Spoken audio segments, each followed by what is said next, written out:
आज के इस क्लास में हम कक्षा 7 के विज्ञान से अध्याय 16 बतलाएंगे और इसका नाम है प्रकाश। इसके सभी प्रश्न और उत्तर को हम बतलाएंगे। आप लोग वीडियो को शुरू से लेके अंत तक देखिए और चैनल पर नए तो हमारे चैनल को सब्सक्राइब करके घंटी को बजा दीजिए। तो चलिए अब हम प्रश्न की ओर बढ़ते हैं। तो यहाँ पे दिया हुआ अध्याय 16 का अभ्यास है। पहला प्रश्न है, रिक्त स्थानों की पूर्ति कीजिए। क्या है यहाँ पे? खाली स्थानों को भरने वाला प्रश्न है। तो यहाँ पे एक का क में दिया हुआ है, जिस प्रतिबिंब को पर्दे पर प्राप्त किया जा सके वह आभासी प्रतिबिंब कहलाता है। उसके बाद ख में है, उत्तल दर्पण जो है सो आभासी तथा छोटा प्रतिबिंब बनाता है। ठीक है, इस खाली जगह में आ जाएगा आभासी तथा छोटा। इसके बाद ग में है, यदि प्रतिबिंब सदैव वस्तु के आकार का बने तो दर्पण कैसा होगा? तो दर्पण हो जाएगा समतल होगा। उसके बाद घ में है, जिस प्रतिबिंब को पर्दे पर न प्राप्त किया जा सके वह जो है सो आभासी प्रतिबिंब कहलाता है। 2 नंबर प्रश्न है कि अपना नाम अंग्रेजी भाषा में लिखकर उसका प्रतिबिंब समतल दर्पण में देखकर पता लगाएं कि किन अक्षरों का प्रतिबिंब समान तथा किन का प्रतिबिंब भिन्न है।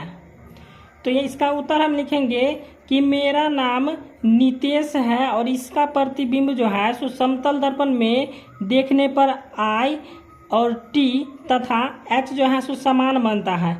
I, T और H समान बनता है और शेष सभी अक्षर जो है सो उल्टा दिखाई देता है। उसके बाद तीसरा प्रश्न है, तीसरा है उत्तल तथा अवतल दर्पण के उपयोग लिखे।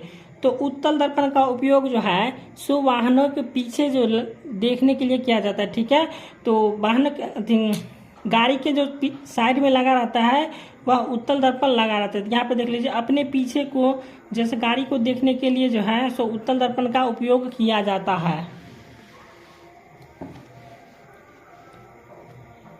उसके बाद अवतल दर्पण का उपयोग है। तो अवतल दर्पण का उपयोग जो है सो डॉक्टरों के द्वारा जो है सो आँख, नाक, गला के परीक्षण में जो है सो किया जाता है। यानी डॉक्टर द्वारा जैसे आँख, नाक, गला को देखने के लिए किया जाता है। उसके बाद 4 नंबर प्रश्न है, उत्तल लेंस तथा अवतल लेंस में क्या अंतर है? तो उत्तल लेंस और अवतल लेंस में अंतर इस प्रकार समझेंगे कि उत्तल लेंस जो है सो क्या होता है कि बीच में मोटा होता है तथा किनारे पर पतला होता है। ठीक है, तो यहाँ पे लिखे हैं कि यह लेंस बीच में मोटा तथा किनारे में पतला होता है। और अवतल लेंस में क्या होता है कि अवतल लेंस में जैसे बीच में पतला होता है तथा किनारे पर जो है सो मोटा होता है। उसके बाद इसके 2 में है कि इसमें वस्तु का प्रतिबिंब जो है सो वास्तविक बनता है और अवतल लेंस में जो है सो वस्तु का प्रतिबिंब कैसा बनता है? काल्पनिक बनता है।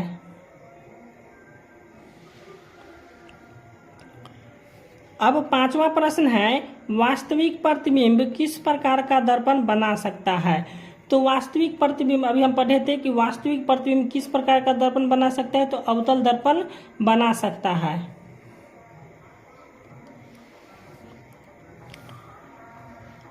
उसके बाद 6ठा प्रश्न है कि आभासी प्रतिबिंब किसे कहते हैं? उदाहरण द्वारा बताइए।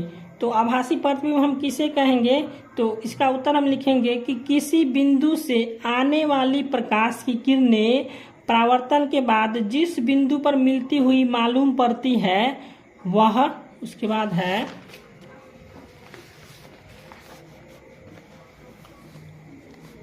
उसके बाद यहाँ पे है, वह बिंदु पहले बिंदु का क्या होता है कि आभासी कहलाता है। ठीक है, आभासी कहलाता है। उसके बाद आभासी प्रतिबिंब को जो है सो पर्दे पर नहीं बना सकते। ठीक है, आभासी प्रतिबिंब जो है सो पर्दे पर नहीं बन सकता है और यह अवतल दर्पण में बनता है। आभासी प्रतिबिंब बनाने की स्थितियां होती हैं, पहला दर्पण के बीच में, उसके बाद हो जाएगा दर्पण के अनंत पर, उसके बाद हो जाएगा जो है सो दर्पण तथा लेंस के बीच में होता है।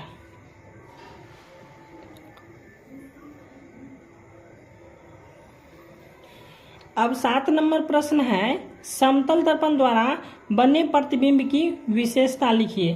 तो समतल दर्पण द्वारा बने प्रतिबिंब की जो है सो सीधा होता है। उसके बाद समान आकार के दर्पण के पीछे उतना ही दूरी पर बनता है जितना दूरी पर जैसे वस्तु दर्पण के सामने रहती है। तो समतल दर्पण बनने प्रतिबिंब की विशेषता लिखना था, ठीक है। तो समतल दर्पण का उपयोग किया जाता है जो है सो घर में किया जाता है। समतल दर्पण का उपयोग घर में किया जाता है,